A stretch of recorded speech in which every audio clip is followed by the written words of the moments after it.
This is a list of most of the top 10 highest grossing films of all time. So what do all these films have in common? For one thing, they're almost all franchises that have many sequels. They're all rated PG-13. And only about half of the money they all raked in collectively was brought in through box office sales. The other half was made in a much more unexpected way that wasn't really directly related to the target audience of the film. To make any kind of franchise, especially the cinematic kind that spawns many sequels, you have to make a lot of money off of your film. Measuring this financial return and judging how well audiences like movies usually comes in the form of tracking box office sales. But the actual money made off of each ticket is split in more ways than you might think. While this is a perfectly adequate system, it isn't the most ideal way to capitalize off of a film's profits, because it's just being split between so many different entities. That's why it's so important that Star Wars did something that changed the way the film industry operated forever. Up until this point, toys were not part of distribution. They were based off of movie properties, but only as an afterthought when these movies repeatedly performed well at the box office. But Star Wars flipped this idea on its head. It didn't wait for the film to be released to act on a desire for toys. George Lucas believed so firmly that Star Wars characters and props could make great toys that he passed up a $500,000 directorial salary in order to retain licensing and merchandising rights for the franchise. With that belief, he and his team reached out to toy manufacturers 6 months in advance of the film to make toys based off of concept art. This was previously unheard of. Many big toy manufacturers like Hasbro and Mattel completely passed up this opportunity because what they and so many other people didn't expect was just how well Star Wars would overperform. Where before, toys were made to supplement films, Star Wars completely changed the tide. This one film had the power to raise all industry toy sales up 8% in 1978. It was the first movie tie-in with the Lego brand, and it's one of the few film franchises which has been able to generate a lot of money even in between the huge gaps of time between some Star Wars films.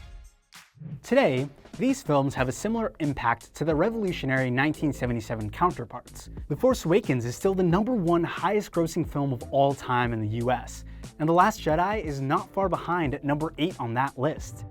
And while that proves that ticket sales are strong with this franchise, toy sales are even stronger.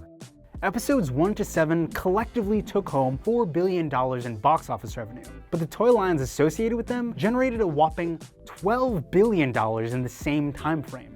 But there is one big difference between the Star Wars films of the 70s, 80s, and today. Since 2005, every Star Wars film released in theaters has garnered a PG-13 rating, where before they were just PG. It's also worth noting, however, that the PG-13 rating wasn't even invented until 1984. That's 6 years after the first Star Wars movie, and almost 50 years after Batman, Superman, and a lot of other superheroes became pop culture phenomenon for kids. Before this, there was only PG and R ratings. PG-13 was created as a middle ground between the two for movies that might contain more violence than you'd expect out of a PG movie, but not as much as an R-rated film. Because apparently, seeing a man's still beating heart get ripped out of his chest was deemed a smidge too violent for children, but not so much that it should be restricted to adults above the age of 18. So, thank you, Indiana Jones. But the thing is, a lot of film franchises that are big blockbusters today were grandfathered in as kid-friendly content because they preceded the PG-13 rating in terms of their intellectual property. But the thematic nature of a lot of these films contain a lot of punching, slicing, biting, and violence, which means that films that were originally released as PG are now being bumped up to PG-13 in their sequels.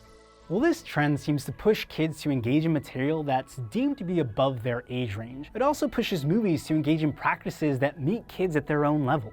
This is exemplified by the fact that for every new superhero sequel that comes out, your main character is bound to get a new costume, and a new toy associated with that costume.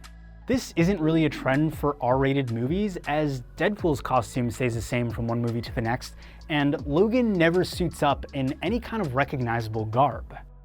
It's important to note that because of these practices, it's easy to see family-friendly PG-13 movies as devious marketing tactics to try and get kids in to sell toys.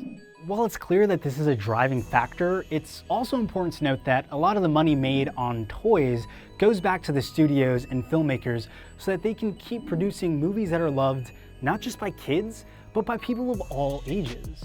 And at the end of the day, the MPAA isn't a government-regulated organization. The ratings that they put in place are suggestions, not laws. If history is any indicator, these ratings are updated when there's a heavy amount of outcry from parents based on content in certain films. And seeing as 88% of parents surveyed by the MPAA feel that their ratings are accurate, it doesn't seem like the trend of using PG-13 movies to sell toys is going to stop anytime soon. To keep up with more awesome content, subscribe to our channel and hit that notification bell so you can always be updated with new videos.